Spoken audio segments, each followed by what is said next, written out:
प्रधानमंत्री नरेंद्र मोदी ने आज राज्यसभा में विपक्ष पर चुन चुनकर हमले किए। राष्ट्रपति के अभिभाषण पर हुई चर्चा का जवाब देते हुए उन्होंने कांग्रेस, खासकर गांधी परिवार पर निशाना साधा और कहा कि देश में 600 सरकारी योजनाएं सिर्फ गांधी नेहरू परिवार के नाम पर हैं।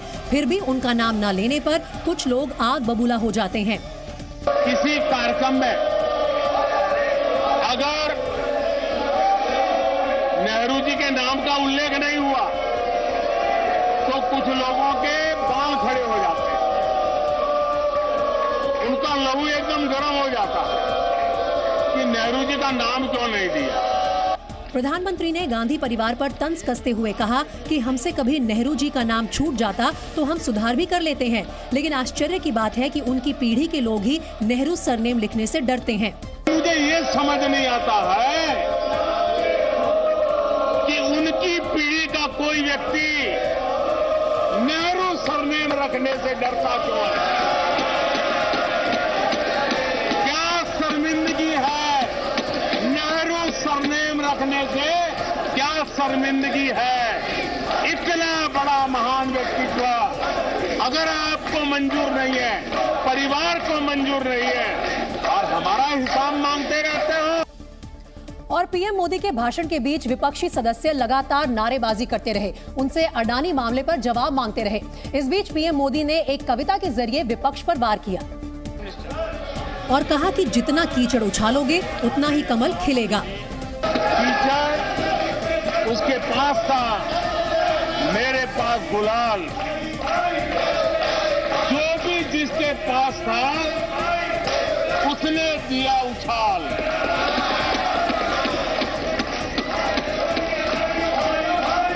और अच्छाई है जितना कीचड़ उछालोगे कमल उतना ही ज्यादा खिलेगा। इस दौरान उन्होंने तंज कसा कि बीजेपी के आगे बढ़ने में भी विपक्ष का योगदान है। कमल खिलाने में आपका प्रत्यक्ष परोक्ष जो भी योगदान है उसके लिए मैं उनका भी आभार व्यक्त करता हूं। और इस बीच विपक्ष नारेबाजी करता रहा और पीएम भाषण देते रहे। इस दौरान उन्होंने कहा कि एक अकेला कितनों पर भारी पड़ रहा है, जबकि विपक्ष को नारे लगाने के लिए भी लोग बदलने पड़ रहे हैं। देख रहा है, देख रहा है, एक अकेला कितनों को भारी पड़ रहा है। एक अकेला कितनों को भारी पड़ रहा है। अरे नारे बोलने के लिए भी उनको बदल करना पड़ता है।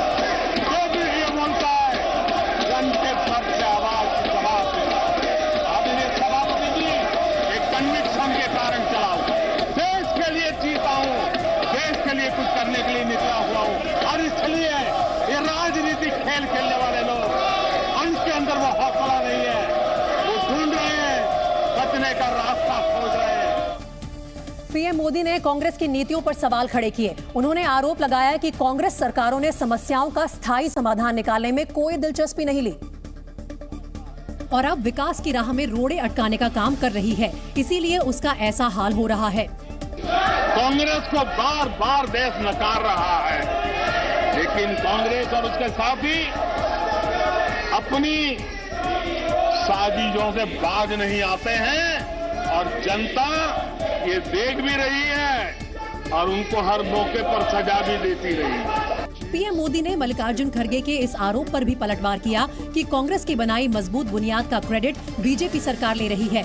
उन्होंने आरोप लगाया कि कांग्रेस सरकारों ने गड्ढे ही गड्ढे कर दिए थे। 2014 के बाद आकर के मैंने देखा कि उन्होंने गड्ढे ही गड्ढे कर दिए थे। उनका इरादा नील का होगा, लेकिन उन्होंने गड्ढे ही गड्ढे कर दिए। पीएम मोदी इतने पर ही नहीं रुके। उन्होंने कांग्रेस अध्यक्ष मल्लिकार्जुन खड़गे का नाम लेकर कहा कि जनता ने उनका खाता बंद कर दिया है। मैं जरा खड़गे जी को कहना चाहता हूं,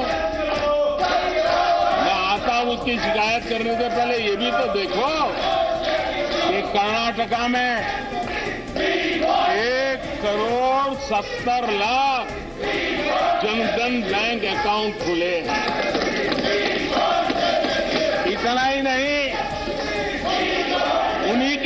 राज्य में कलबुर्गी में 8 लाख से ज्यादा जनधन खाते खुले हैं।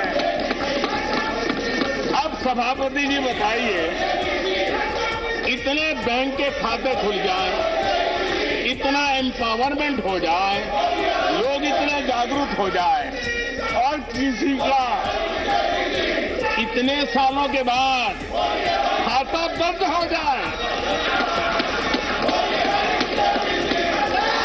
तो उनकी पीड़ा मैं समझ सकता हूं। और बार बार उनका दर्द झलकता है। अब आपको जनता नकार दे रही है, आपको हटा रही है, आपका खाता बंद कर रही है और आप रोना यहां रो रहे हो। पीएम मोदी हमले बोलते रहे और विपक्षी बेंच से हंगामा लगातार जारी रहा। इस बीच बीजेपी सदस्यों ने भी नारेबाजी शुरू कर दी और सदन मोदी मोदी के नारों से गूंजने लगा। इस दौरान पीएम मोदी ने भी अपने सांसदों का हाथ जोड़कर आभार जताया। इसके बाद पीएम मोदी ने कोरोना वैक्सीन का भी जिक्र किया और विपक्ष पर देश के वैज्ञानिकों को बदनाम करने का आरोप लगाया। हालांकि उस दौरान भी विपक्ष की नारेबाजी जारी रही। मेरे देश के वैज्ञानिकों को बदनाम करने के लिए, उनको नीचा दिखाने के लिए कल तक प्रयास करें, कल तक प्रयास करें, कल तक प्रयास करें। और मेरे ही देश के वैज्ञानिकों ने आज दुनिया में जिसको स्वीकृति मिली है ऐसी वैक्सीन से, मेरे देशवासियों का ही नहीं 150 देशों के लोगों की आवश्यकता को पूरी ये विज्ञान के विरोधी लोग, ये टेक्नोलॉजी के विरोधी। इस दौरान पीएम मोदी ने बीजेपी सरकार में बेरोजगारी बढ़ने के आरोपों पर भी पलटवार किया। जिनको नौकरी और रोजगार का फर्क समझ नहीं है, वो हमें उपदेश दे रहे हैं। आदरणीय सभापति जी, नए नए नैरेटिव गढ़ने के लिए आधी अधूरी चीजों को पकड़ करके झूठ फैलाने के प्रयास हो रहे हैं। उन्होंने दावा किया कि अर्थव्यवस्था के विस्तार से नए सेक्टर्स में रोजगार की संभावनाएं बढ़ी हैं। इस बीच कुछ विपक्षी दलों ने अडानी मामले की जांच की मांग को लेकर सरकार के खिलाफ प्रदर्शन जारी रखा। इन दलों के सांसद आज एक बार फिर संसद परिसर में इकट्ठा हुए और इस मामले की जांच के लिए जेपीसी बनाने की मांग की। इसके लिए बीआरएस, आम आदमी पार्टी जैसे दलों के सांसदों ने संसद परिसर में सरकार के खिलाफ नारेबाजी करते हुए मार्च निकाला। विपक्षी पार्टियों के कई सांसद आज फिर प्रदर्शन कर रहे हैं। संसद परिसर के भीतर तस्वीरों में देखा जा सकता है, अडानी मामले में जेपीसी की जांच की मांग कर रहे हैं। इसके बाद विपक्षी सांसद संसद परिसर स्थित गांधी प्रतिमा पर पहुंचे। यहां भी सांसदों ने काफी देर तक नारेबाजी की। इस दौरान अडानी मामले की जांच के लिए जेपीसी बनाने की मांग दोहराई गई।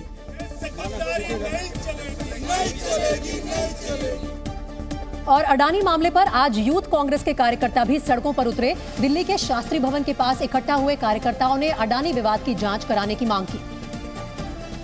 इस दौरान कुछ कार्यकर्ता नकली नोटों से भरे बॉक्स भी लेकर पहुंचे। उन्होंने आरोप लगाया कि सरकार ने एसबीआई और एलआईसी का पैसा अडानी के हवाले कर दिया।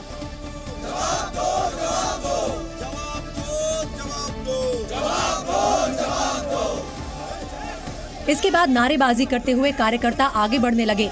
पुलिस ने जब उन्हें रोकने की कोशिश की तो कुछ प्रदर्शनकारी बैरिकेड्स पर भी चढ़ गए, जिसके बाद उनकी पुलिस से तीखी नोकझोंक हुई।